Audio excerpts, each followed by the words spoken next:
Pero bago tayo magpatuloy ay pakilike ang ating video.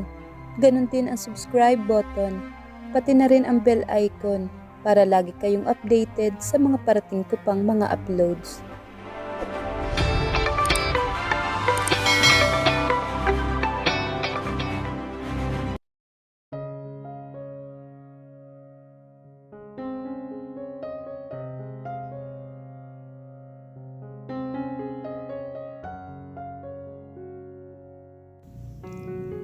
Sampung araw ang lumipas na tila isa na siyang baliw.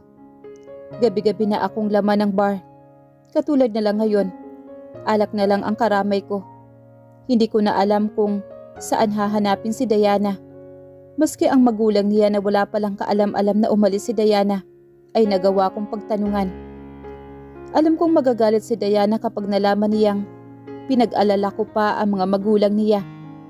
Pero mas mabuti na iyon para lumabas siya agad mula sa kung saan niya pinagtataguan. Hindi rin alam ng mga magulang niya kung saan siya nagpunta. Gusto ko nang mawala ng pag-asa. Saan pwedeng magpunta si Diana? Dinadala niya ang anak ko. At nakita ko naman kung gaano kahirap ang pagbubuntis niya. Dapat ay kasama niya ako at karami sa mga mahihirap na sandaling iyon. Kung nalaman ko lang, hindi ko na sana inuna ang trabaho at ang pride ko. Hindi na sana ako naging makasarili pa. Napamura naman siya. Yamot na nagsalin ako ng whiskey sa baso at diretsyong tinungga iyon. Maya-maya pa inaramdaman kong may lumingkis at yumakap sa akin mula sa likuran. Someone was kissing my ears. Kung dati agad akong parang sinasaboy ng apoy sa katawan kapag ginagawa iyon ni Lindsay sa akin, ngayon ay wala akong maramdaman. Maybe because it was not Diana. Kilala ko ang matapang na pabangong na nalalaytay sa nostril ko. It was Lindsay perfume. "You're here again, love," sabi niya at kumawala siya sa akin. Naupo siya sa high stool sa tabi ko at humingi ng alak sa bartender. Bumuntong hininga ako. Muli kong hinarap ang alak. Nagsalin at inisang lagok iyon. Sabi ko na nga ba at dito na naman kita makikita. Hindi ko pinansin si Lindsay. I had enough stress for one day. I couldn't afford more. Ang asawa mo naman ba ang dahilan kung bakit ka naglalasing ngayon? I told you. Get over her. Umalis siya. That means ayaw na niya. Why did you focus on that what most important? Nothing is more important. Putol ko sa sinasabi niya. And what about Zion? I could live without it. And what about me? Muli akong lumagok sa alak. Saka suminya sa bartender at humingi ng ice cube. Ano ka ba, Daniel? Inaaksaya mo ang oras at panahon mo sa taong ayaw magpahanap. Hindi ka pa nanghihinayang sa pwedeng mawala sa'yo dahil sa pagpapabaya mo sa trabaho mo? Sermo naman ni Lindsay. Of course, Zion concern niya. Sa kanya nga rin nanggaling na iyon ang dahilan kung bakit siya dumidikit sa akin.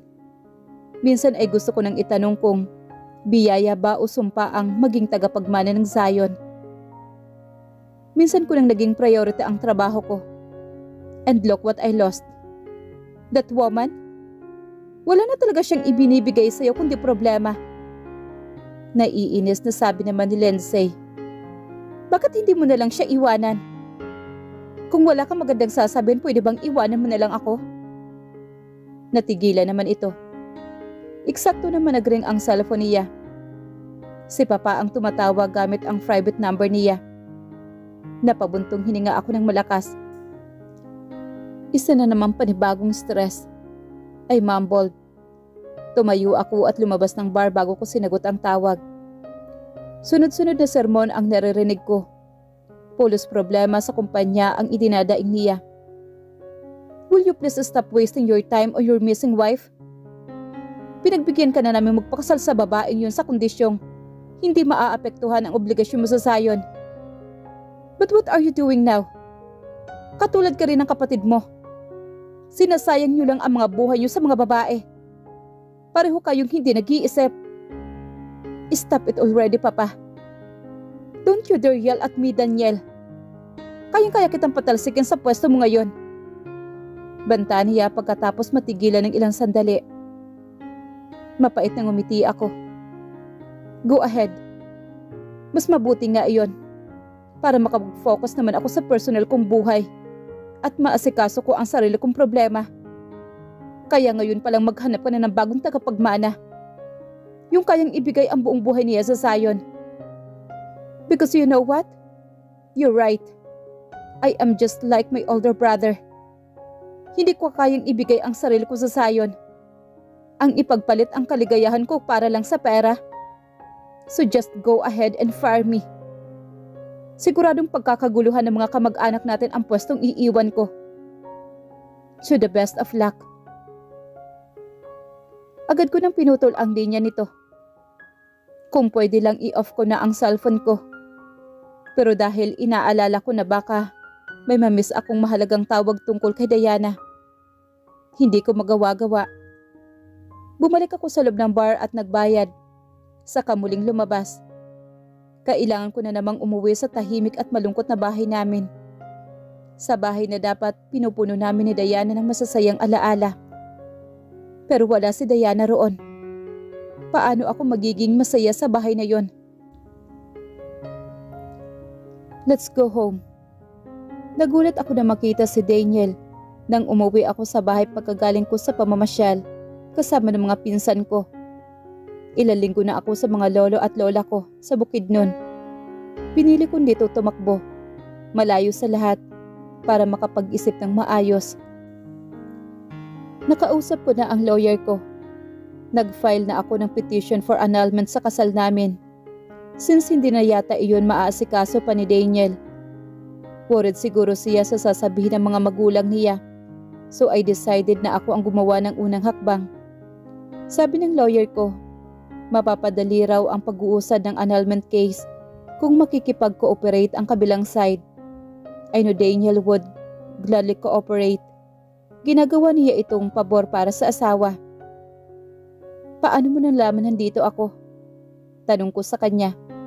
Bakit niya ako inaayong umuwi pa? Hindi ba mas makakatulong nga kung matagal kami maghiwalay ng tinitirhan? Narinig kong bumuntong hininga siya. I have my ways. Paano nga? Fine. Sinabi ng mga magulang mo. Kinabahan naman ako.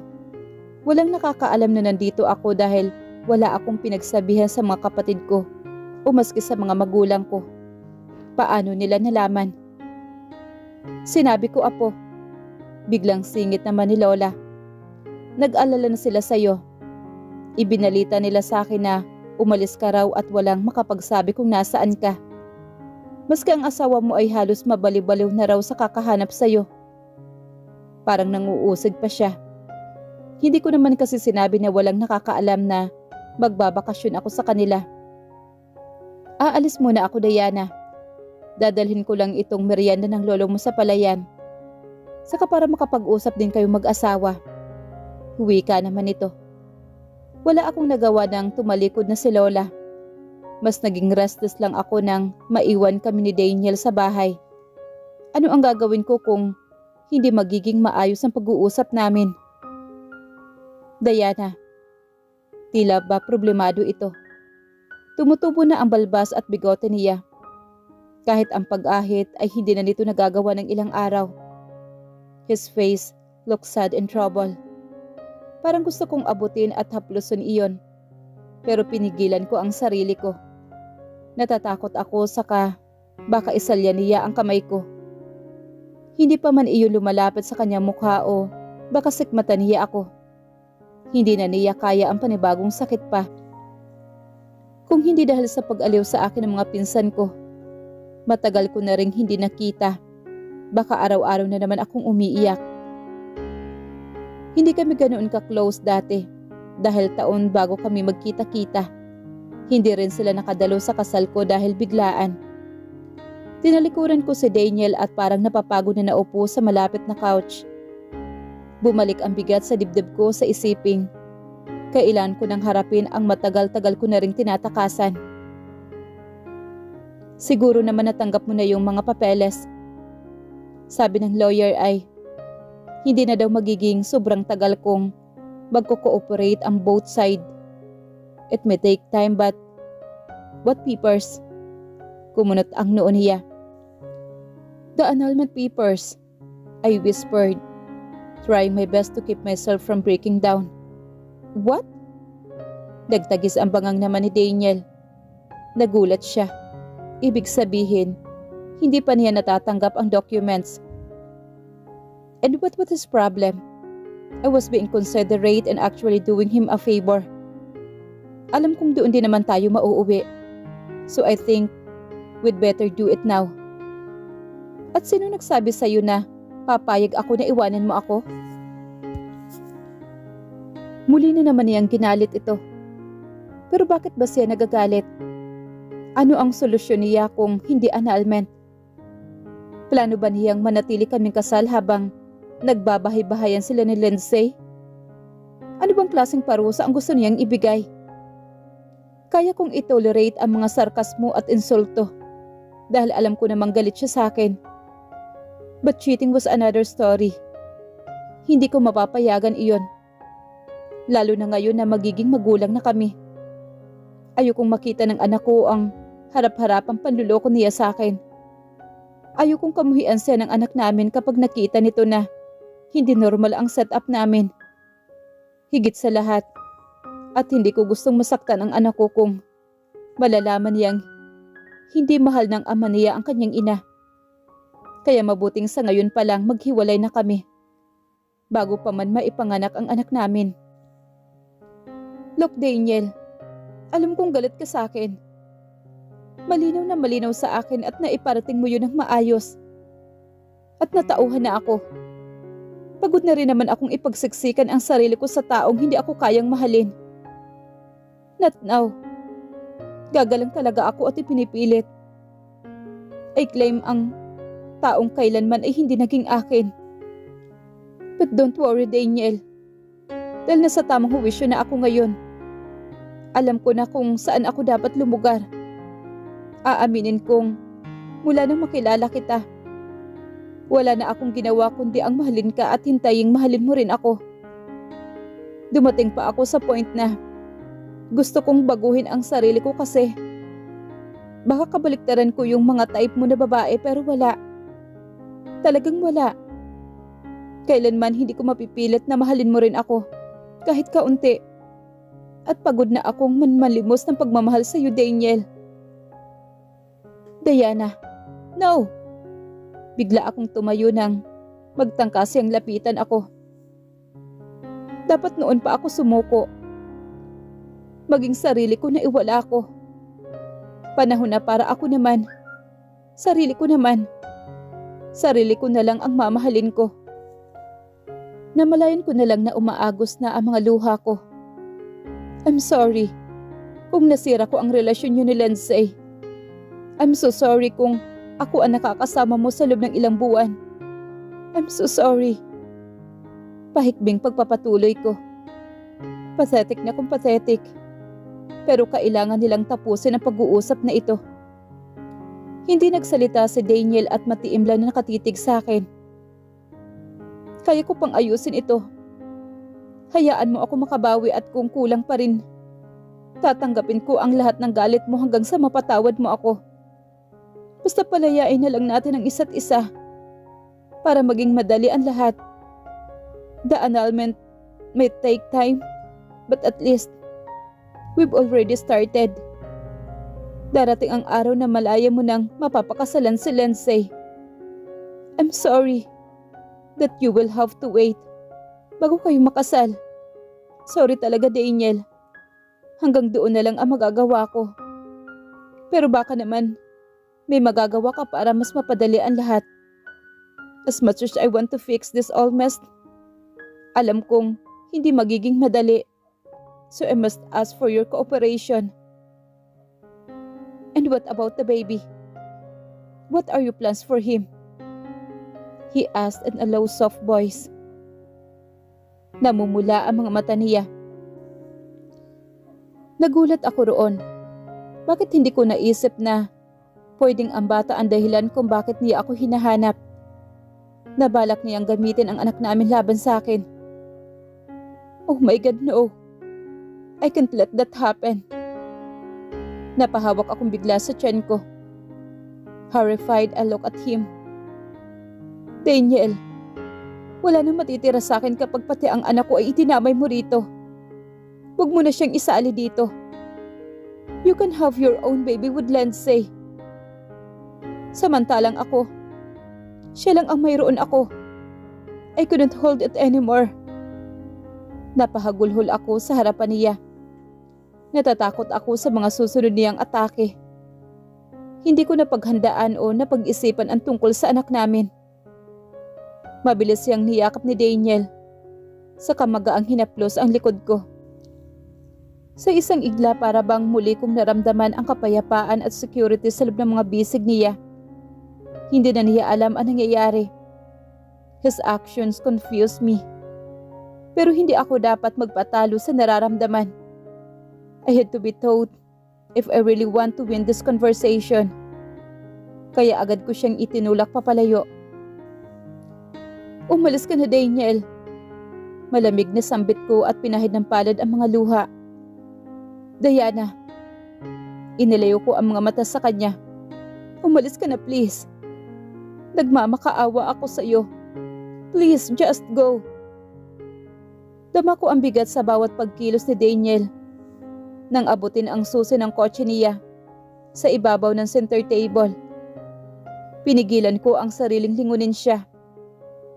Natatakot kasi ako na baka kapag binigyan ko siya ng maski isang sulyap, makita ko na lang ang sarili ko na humahabol sa kanya. Hindi pwede. Tama na ang katangahang ito. Lahat ng bagay sa kanila'y kailangan ng tapusin. Kinailangan kong umalis pero hindi ibig sabihin na sumusuko na ako kay Diana. Gusto ko lang siyang bigyan ng panahon para kumalma. Damang-dama ko kasi ang matinding paghihirap ng kalooban niya. Gusto ko mang ipaliwanag ang sarili ko. Alam kong hindi pa niya kayang tanggapin at paniwalaan ang mga gusto kong sabihin. Hindi ko siya masisisi. Naging masama ako sa kanya. Hindi ko dapat ginawa ang mga ginawa ko sa kanya. Hindi ako dapat naging makasarili. At dahil doon, nasaktan ko ng sobra ang babaeng mahal ko at minamahal din ako. Pero hindi pa naman siguro huli ang lahat. Sumuko siya pero ako ay hindi pa. Panahon na para bawiin ko kung ano ang akin. Panahon na para ibalik ang kanyang asawa sa buhay niya. His happiness. His everything. Tinanghali ako ng gising mula sa halos magdamag na pag-iyak. Akala ko kapag pinaalis ko si Daniel, ay tapos na ang lahat at hindi na ako masasaktan. Pero mas masakit pala ang isipin. Hindi na siya makikita pang muli. Hindi ko na maintindihan ang sarili ko. Itinaboy ko siya pero ako naman ang nasasaktan sa ginawa ko. Nagsusuklay ako ng buhok na makaramdam ng pangangasim ng sikmura. Tumakbo ako papunta sa banyong malapit sa kusina. Nagkandaduwal ako sa toilet bowl. Habang nakasalampak sa sahig, ganito na lang ako tuwing umaga. Masusuka maski wala namang laman ang tiyan ko. Pulos laway lang naman ang inilalabas ko. Naramdaman ko na may humawi sa mahaba kong buhok at itinaas iyon.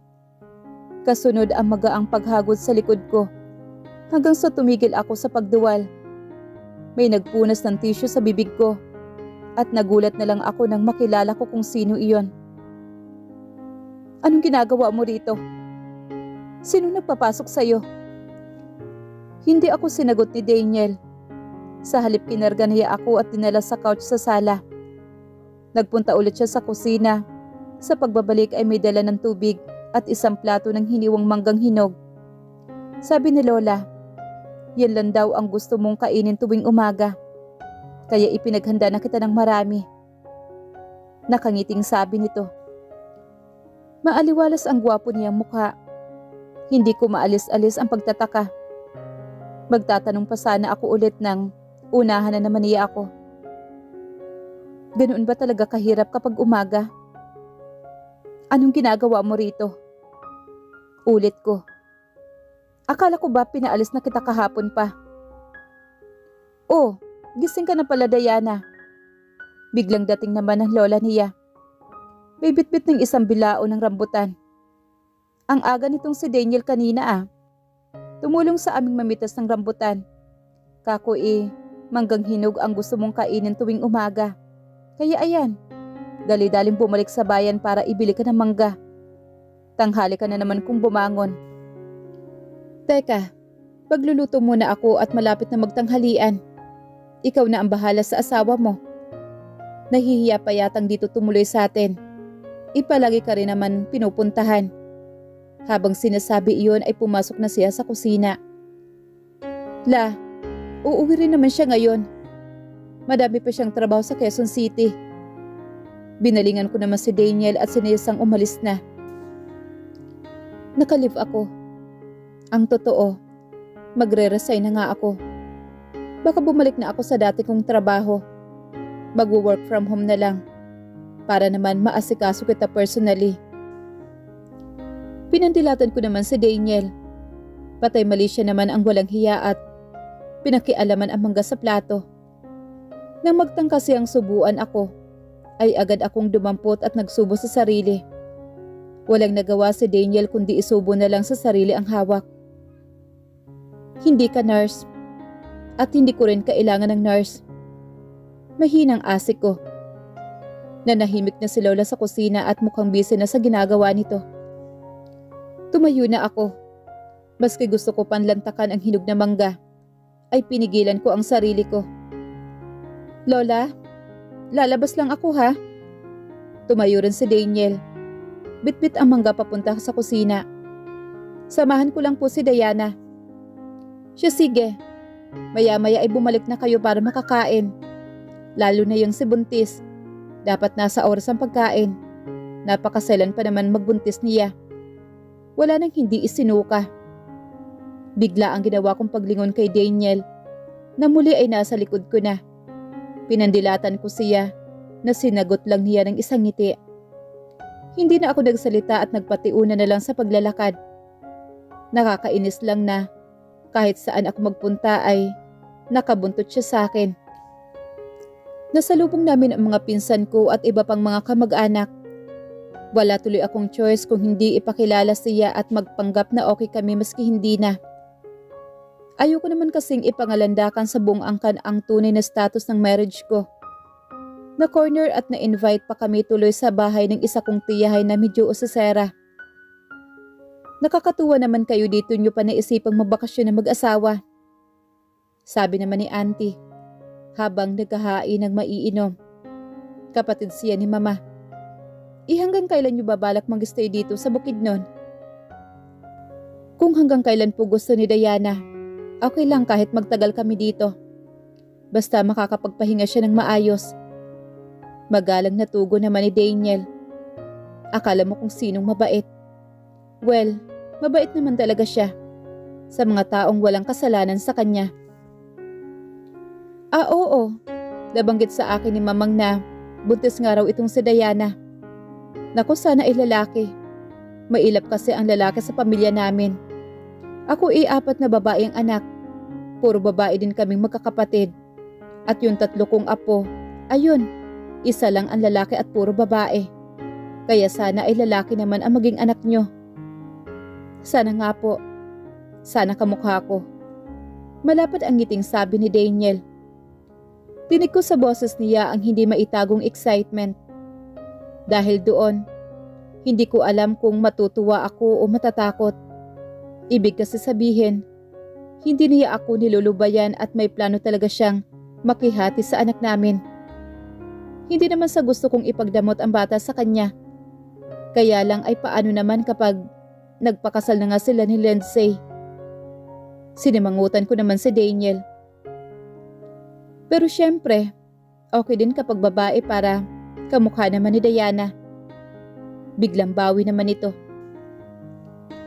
Nauwi na sa kung saan-saan ang usapan na sila lang naman ni Auntie ang nagkukwentuhan hanggang sa magpaalam na kami na uuwi na. Mula noon ay araw-araw na naging ganoon ang eksena. Palagi kong kabuntot si Daniel. Palagi siyang nakaalalay sa akin para damayan ako sa morning sickness ko. At maski umaatake ang mood swing ko, Matiyaga niya akong pinagpapasensyahan. Gusto ko nang magduda sa totoong agenda niya. Kung galit pa rin siya sa akin, dapat ay hindi na niya ako pinagtitiyagaan at hinahamon na lang na ilalaban niya ng custody sa magiging anak namin. Pero ano ba ang malay ko kung reverse psychology naman ang ginagawa niya ngayon? Kinalolo na rin tumutuloy si Daniel. Ayon na rin sa suggestion ng dalawang matanda. Kung hindi pa man daw namin naaayos ang problema namin, huwag na raw naming ipahalata sa ibang pwedeng makapansin kung bakit sa transient's house tumutuloy si Daniel. Tama naman sina lolo at lola. Ayoko rin maging laman ng usapan ng mga kamag-anak namin ang tungkol sa amin. Niyaya ni lolo si Daniel sa kuprahan. Ako naman ay piniling mamasyal mag-isa sa talampas. May mangilan-ngilang hayop na nanginginain sa paligid. Masarap ang hangin sa lugar. Tahimik ang paligid. Kaya mapag-iisipan kong itong setup namin ngayon. Bumuga ako ng hangin. Gusto ko nang kasama ko si Daniel. Maski papaano gumagaan ang loob ko na may karamay ako sa mahirap na stage ng pagbubuntis ko. Kaya lang, ano ang kapalit ng lahat ng ito? Sa pagkagulat ko, may isang pares na malalaking braso na biglang pumulupot sa baywang ko. Maya-maya ay pumatong ang baba ng kung sino sa balikat ko. Naamoy ko ang pamilyar na pabango ni Daniel. Hindi ko napigilang mapapikit habang ninanamnam ang ihip ng sariwang hangin. Bumuka ang mga palad ni Daniel at marahang tinama ang puson ko. I want you back, Diana. Bulong nito. Parang bigla akong natauhan. Masarap sa pandinig ang mga salitang narinig ko. Pero tama ba ang pagkakaintindi ko sa mga yon? Totoo ba ang mga salitang iyon? Dahil ba sa baby? Lakas loob na tanong ko.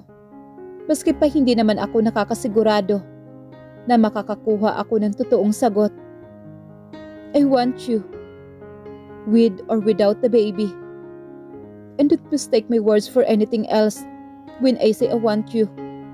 I want all of you, heart, body, and soul. Ang pagkakaintindi ko sa mga yon, totoo ba ang mga salitang iyon? Hindi ko alam kung ano ang sasabihin. Paraan niya ba ito para makuha ang loob ko at pagkatapos ay sa kanya sasabihin, amanos na kami? No, I wouldn't let that happen. Sapat na iyong sakit na nararamdaman ko at patuloy na nararamdaman. Ayoko nang madagdagan pa. Ayoko nang patuloy na magpakatanga. Diana, ipinihit ako ni Daniel paharap sa kamarahas na kinabig palapit sa katawan niya. Kahit minsan ba talaga, hindi ko na iparamdam sa iyo na mahalaga ka sa akin? Impit na kinagat ko ang pang-ibabang labi ko.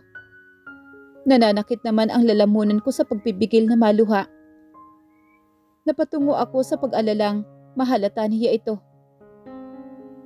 Minsan gusto kong papaniwalain ang sarili ko na maski papaano ay matututunan mo akong mahalin, Daniel. Minsan gusto kong maniwala sa ilusyon ko na kahit kaunti ay maging akin ka na. But I am yours. I'm already yours, Diana. Paano? At kailan pa? Tiningala ko siya. Noon bang dinaya kita para pakasalan mo ako? Noon ba yon? Namuo ang luha sa mga mata ko. Hindi ka naging akin noon, Daniel. Napilitan ka lang. Pero hindi ka kusang naging akin. Agad namang pinahid ni Daniel ang mga luha ko. Walang kahit sinong pwedeng pumilit sa akin. Hindi ko gagawin ang isang bagay kung hindi ko gusto. Hindi kita pakakasalan kung hindi kita mahal, Diana. Automatikong tumigil sa pagluha ang mga mata ko. Tama ba ang narinig ko? I thought I already showed you that I love you. Kahit si Lindsay, napansin ang bagay na iyon. What are you talking about? Calm down, wife. Bulong naman ni Daniel. You are making things hard for yourself. At maaapektuhan niyan ang anak natin. Try to calm down, sweetie. Kumawala ako sa pagkakayakap niya. What exactly do you mean? I'm sorry, Diana. Hindi ko dapat ginawa ang mga bagay na iyon sa'yo. Alam nating pareho na may malaki akong kasalanan sa'yo. Yes, totoo naman yon. Nagalit ako dahil doon. But I love you. Hindi ko matatanggap na mahal pa rin kita sa kabila ng lahat. Mas pinangibabaw ko ang galit ko. Pero sa ilang araw na lumipas na hindi kita nakikita, naliwanagan ako sa sarili ko. Hindi ako buo kapag wala ka, Diana. Muli niya akong hinapit sa baywang. I wanted us to reconcile. But things happened. Sobrang dami at nagsunod-sunod ang trabaho ko na kinailangan ko munang tapusin ang lahat bago sana kita harapin. Pero bigla ka na ngang umalis. At kasama sa mga tinatrabaho mo ay si Lindsay. Ano? Nakikita ko kayo sa office mo. Uhaw kayo naghahalikan. Nakakunot noon na tila pinalikan ni Daniel sa alaala ang eksenang sinasabi ko. So iyon ba ang dahilan kaya ka umalis? Ano bang laban ko kay Lindsay? Siya lang naman ang mahal mo. Isang iyak niya lang. Nakakalimutan mo nang kilala mo ako. Tapos ngayon, sasabihin mong mahal mo ako? Hindi naman pwedeng dalawa kami. Yamot na itinulak ko siya at pilit na kumawala sa kanya. Pero hindi niya ako hinayaang makaalis sa pagkakakulong sa mga bisig niya. Don't get jealous of her anymore. She kissed me. I didn't kiss back. Baka mali ang nakita mo. Wala na talagang spark sa pagitan namin. At sa kanya na nga mismo nanggaling, ikaw ang mahal ko at hindi siya. Mas nauna pa niyang napansin at na-realize iyon kaysa sa akin na mismong nakakaramdam. Funny, isn't it? Napapailing na sambit naman ni Daniel. May mga bagay na emosyon na hindi natin nakikita pero nakikita ng iba. Dahil nandoon mismo sa mga mata natin ang totoo natin mga damdamin. Believe me, wife. Kahit ako hindi ko alam na ganito kita kamahal. You might not know it, pero gumagawa ako ng paraan para maski paano ay magawa kitang kumustahin. Kung hindi man kay Lalaine, ay sa assistant niya. Ayoko lang ipaalam sa'yo. Gusto kong isipin mo na galit pa rin ako sa'yo. Natatakot ako na isipin mong okay lang na lokohin ako. At alam ko naman na napatawad na kita. Natatakot lang ako na baka ulitin mong muli ang magsinungaling. Mas masakit kasi kapag ang nanloko sa'yo ay iyong mismong taong mahal mo. Daniel, you know me well enough. Hindi ko gustong gawing ang nagawa ko sa'yo. I was just desperate and afraid that I might lost you forever. Kung wala akong gagawin na hakbang upang maipanalo ka. I know Diana. And I'm so sorry kung naging masama ako sa'yo. Na kung tutuusin dapat pa ako magpasalamat dahil nakasal ako sa tamang babae. You are the one that I love, Diana. Gusto niyang maniwala na mahal siya nito. Pero naalala niya ang eksena sa opisina nito. Kung totoo ang sinasabi mo, bakit kayo naghahalikan ni Lindsay? Napabuntong hininga naman si Daniel at marahan siyang kinabig sa baywang. Inaamin kong gusto kong ibalik ang dating init sa pagitan namin. Pero hindi nangyari iyon. At mas nakatulong pa iyon sa akin na ma-realize na nakalimutan ko na talaga siya. Na kahit kailan, hindi ko na siya mahal. You are the one that I love. Yung galit na nararamdaman ko, mas lamang doon ang pagmamahal na nararamdaman ko para sa iyo, Diana. Napaiyak ako at niyakap siya.